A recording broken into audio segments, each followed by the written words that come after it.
Katikkiro wa Buganda Charles Peter Mayiga avuddeyo n'alungamya abantu ba Buganda nga bwe bateekeddwa okumma akalulu abo bonna abeekomomma ku nsonga za Kabaka. Saagala mutulondera abantu ng'ensonga ya Buganda ezze muddira bagenda okwekweka abo temuleeta. Abo batuuza mabega babeera bannakigwanyizi batulyamu enkwe baba batiitiizi.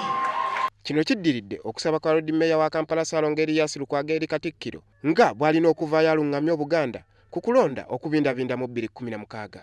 Tulina akaseera ak'akazigizigi, tuli beeraliikirivu, tetumanyi oba tukayitamu tutya, naye bwe tulambikibwa gavumenti y'Abeene nga tebyenyigiddeemu butereevu ng'etteeka bwe lirambika, tujja kuba basanyufu bwe entambula gye tulina okutambula. Naye ffe abaana ba Buganda wano nsonyiwa buli bw'oyogera gy'ova nti nga bagamba ate kati otandise okusosola, naye abantu abamu beenyumiriza bo gye bava. Lukwago era alaze nga mu kiseera kino bw'ali omweteefuteefu okuvuganya ku ntebe ennene mu ggwanga, n'ategeeza nga buli kiseera bwe bavuddeyo nga batiisibwatiisibwa olw'eggwanga lyabwe. Twagala kuwaguzaako naffe tufune ku buyinza bw'eggwanga lino.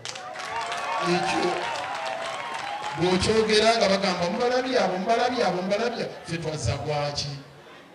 Sebo njagala okukakasa maliriza ebigambo byaffe, tumaliridde naffe ku mulundi guno. Ssaabasajja Kabaka wangaale. Bino byonna bibadde ku ssomero lya Kisaasi College School bwe libadde lijaguza okuweza emyaka 2 mu kisaawe ky'okubangula abaana b'eggwanga. Okwebaza abazadde ba Kisaasi College naddala abo bwe twatandika nabo 95 mpaka nga mu 2000. Bannange mwebale kubanga ebira teyali nyangu, tweyanziza nnyo ate abamu ku bo Mukama wange tukyali nabo mu nteekateeka bw'ekyo.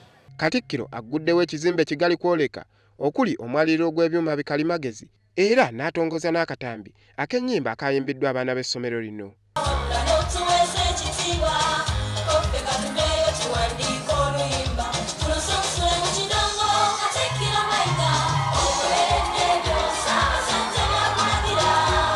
Andrew Kagwa, WBS TV, Amasunsule.